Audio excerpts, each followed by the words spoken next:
Namaste. Hi. We're going to be doing a dish from my childhood, something that I hold very close to my heart. It's a simple anda ka paratha. Now I know everyone makes a different kind of anda paratha in their own house, in their own ways, from their own mothers. But I'm going to do something slightly different and try and make it exciting yet simple for you. So a lot of people make anda paratha by putting the anda inside the paratha. But I'm going to take two different parathas and put a layer of the anda in between. So I've got a simple maide ka roti. You can use a tortilla sheet. You can use any kind of Malabar paratha, whatever you have lying around. So I'm just going to first place it on a non-stick pan, and then goes inside everything that I love. So amongst those things are I'm going to start with the egg, and then I've got some vegetables that I'm going to put inside. So here we go. So a little bit of the PlantMade Anda, and I'm going to spread it around so that I can get a little bit of the anda in every bite. Now you want to be sure that the base doesn't burn, so it's always a good idea to kind of let it cook on a slow or medium heat. Otherwise you'll get a burnt base which no one likes.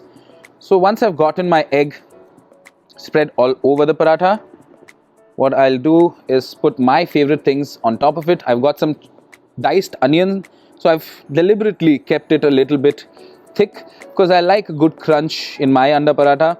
And I'm gonna just you can go on to fill it with cheese, with any kind of thing that you want to put in.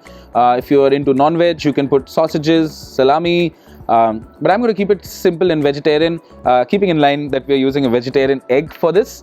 Then you can use any kind of vegetable. I'm just going to go for simple stuff, the kind of things that remind me of a beautiful egg paratha. So I've got a bit of tomatoes, and then my most favorite thing, green chilies. So a generous amount of that, because I think it adds a great depth of flavor, and I really like my anda paratha to be nice and spicy. So once we've gotten the chilies, I'm gonna add a little bit of the coriander.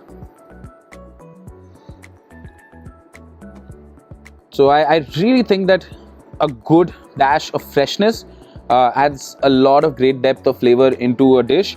I'm going to also add some spring onion because well, I really love that in my anda paratha as well.